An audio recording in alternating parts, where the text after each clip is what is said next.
Bonjour à tous, bonjour à toutes, je suis Fiona Radkoff, inspectrice d'anglais. Tout d'abord, une excellente année scolaire à tout le monde. J'espère que vous avez passé de très belles vacances, à la fois intéressantes, ressourçantes, et que votre rentrée se passe bien. C'est toujours un peu stressant les jours qui précèdent la rentrée, mais une fois qu'on met le pied dans la classe, en général, tout revient et ça se passe très très bien. Donc, excellente année scolaire à tout le monde.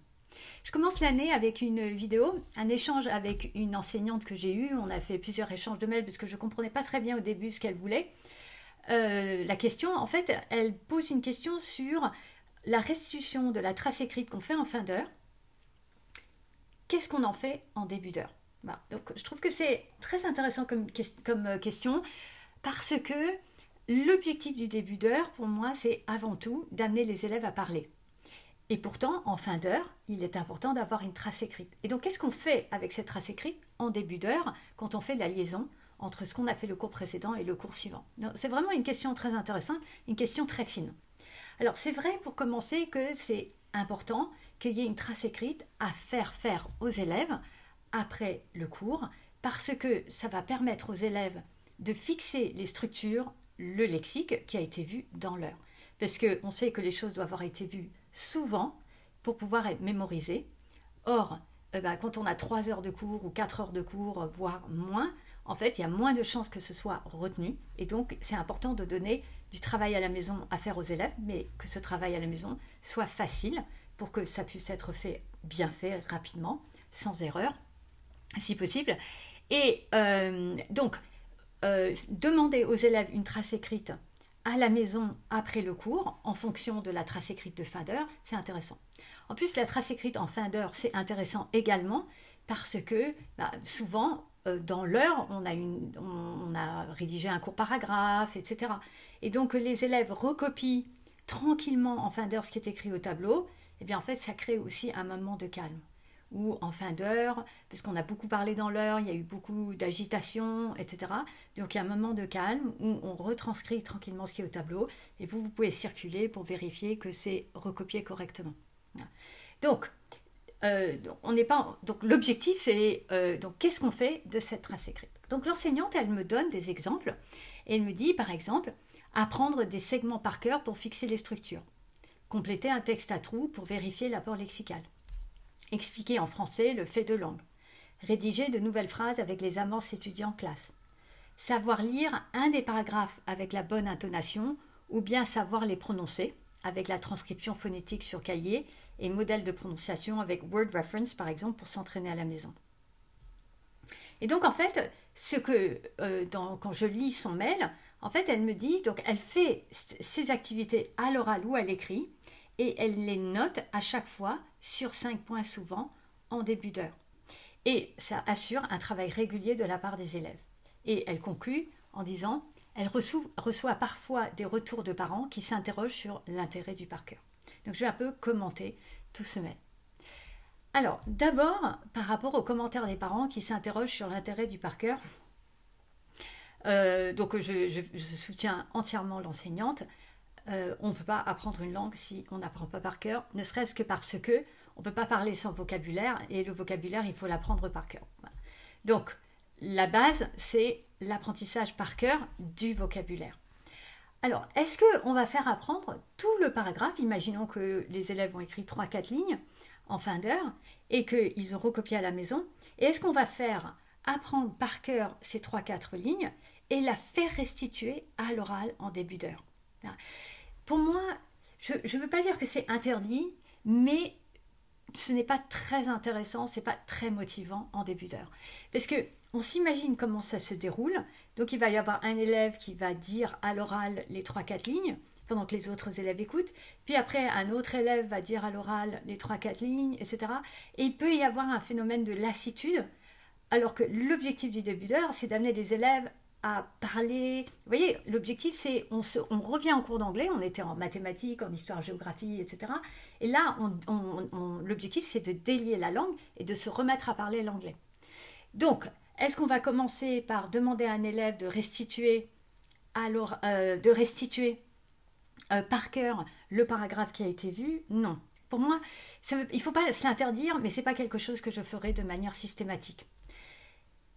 Pour autant, qu'est-ce qu'on fait de ce qu'on a demandé aux élèves de faire à la maison en début d'heure?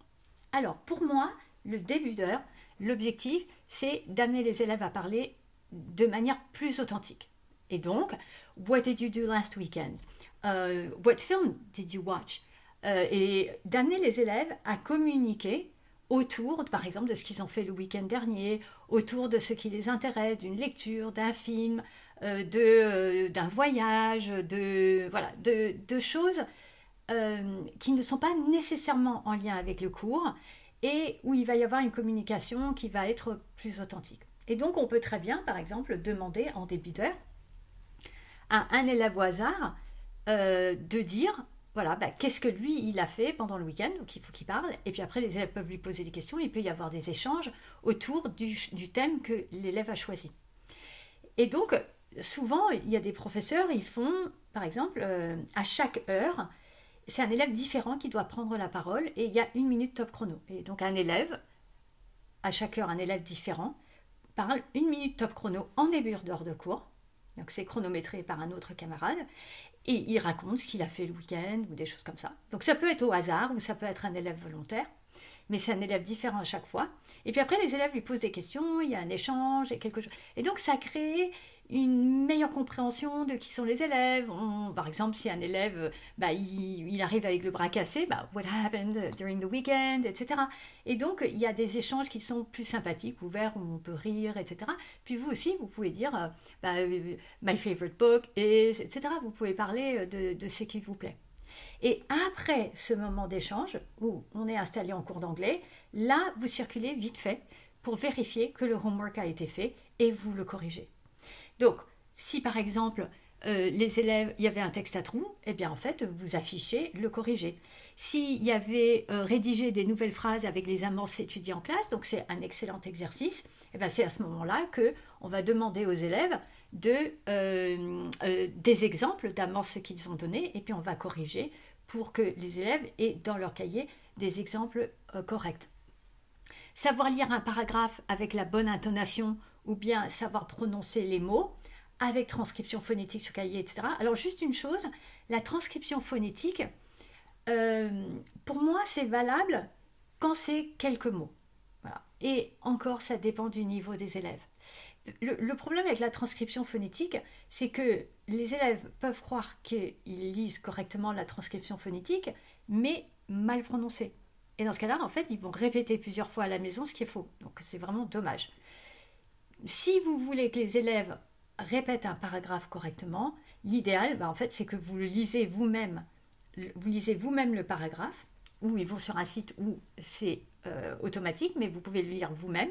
Vous le mettez sur l'environnement numérique de travail et les élèves répètent à partir de ce que vous avez dit. Voilà. Et donc d'apprendre des segments par cœur. Donc c'est là où l'apprentissage d'un paragraphe par cœur, donc pour moi ça me semble compliqué. C'est-à-dire je ne veux pas dire qu'il faut jamais apprendre par cœur, puisque je disais justement que l'apprentissage par cœur était très important, mais apprendre par cœur tout un paragraphe, ça peut être vraiment long et très consommateur de temps.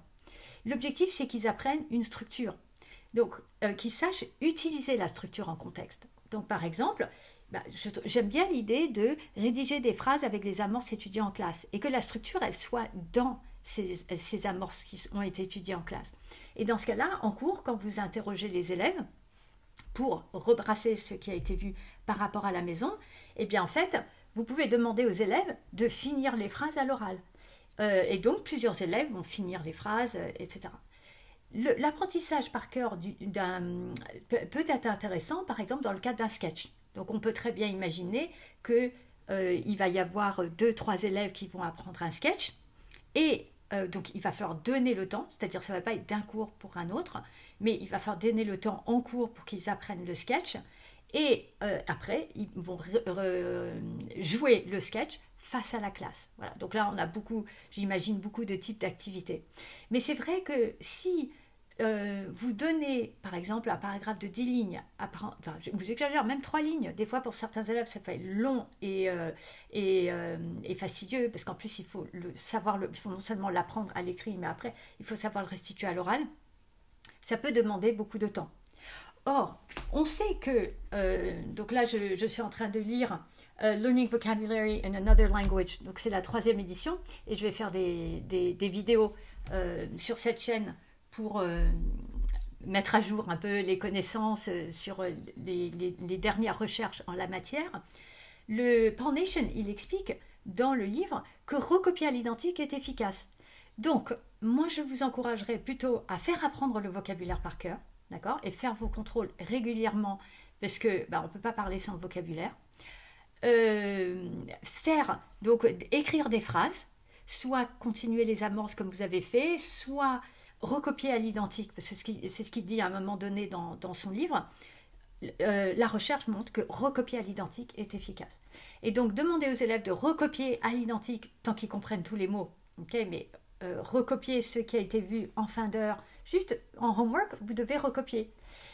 Ça sera efficace, parce que si vous demandez aux élèves d'apprendre quelque chose de compliqué par cœur et qu'ils n'ont pas l'aide à la maison, vous risquez d'évaluer plus une différence en fonction de l'accompagnement par les parents.